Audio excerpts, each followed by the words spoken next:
Hey guys, this is Henry from OBEDIA again. Today we're going to keep working on our tutorials in Pro Tools.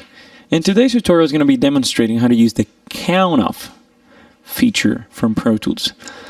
So, where's the Countoff feature? Well, it's located in your transport bar.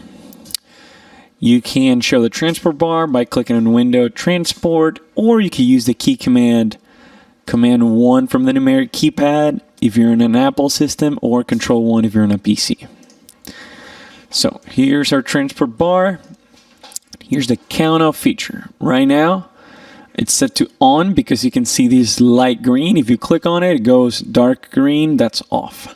So what is the Countoff? Okay. The Countoff is a certain amount of bars from the click or the metronome that are going to play back before either the recording or the playback starts. So you're going to be wondering, why do you need this? Well, think about a song that starts with all the music going on. Like from bar 1, beat 1, boom, the whole band starts. Well, the only way for them to know the tempo of the song and have a feel of how fast or how slow they're going to start playing is by listening to a Countoff, to a certain amount of clicks that's going to happen, or that will happen, so that they get into that BPM, they get into that tempo, and when the song starts, they're all locked and synced. This doesn't happen very often, but in those cases, that's really the only way to get a feel of the tempo. Okay? Right now, the Countoff is set to 2 bars, meaning that you're going to listen to 2 bars of metronome, so 8 clicks. 1, 2, 3, 4, 1, 2, 3, 4, boom. So the song starts. Okay? The meter is set to 4/4, and the tempo is set to 90, which is the tempo, the current tempo of the song. So, also, you can decide or configure if the Countoff happens during record, during playback, during both, and that you can set up by going into Setup, and then down here, click/Countoff. Here are the click Countoff options.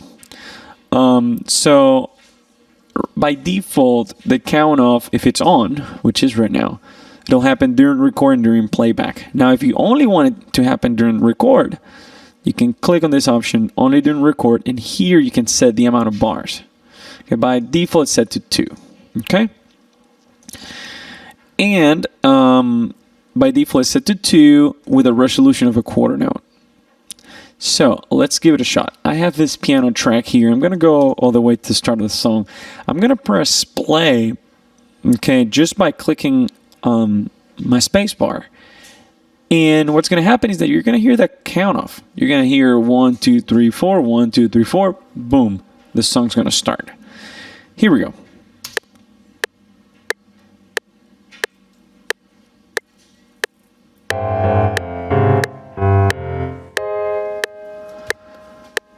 So that's a Countoff. Why did I use that Countoff? Because I was going to play a piano part that started right there.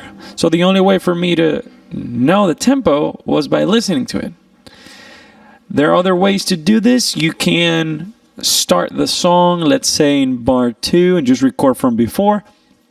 But in general, you know, the Countoff is an easier process. Okay? Now, if you go back to Setup, and you go click Countoff, and you only set it for record, then when you play back, you will not hear that Countoff, only when you start recording. So, that's the Countoff in Pro Tools. If you have any other questions, please call us from OBEDIA and PC Audio Labs, and we'll be happy to help you. We will see you guys very soon. Bye-bye. Want to learn how to produce music using this, or using that, or using all of these? Have you been watching videos, reading manuals, blogs, and trying to figure out everything that it takes to be a music producer? Do you have a bunch of music gear that you purchased and you still haven't made any music? Well, then you need OBEDIA, the world's only one-on-one digital audio training and tech support service. Check out the link below for a special new subscriber offer.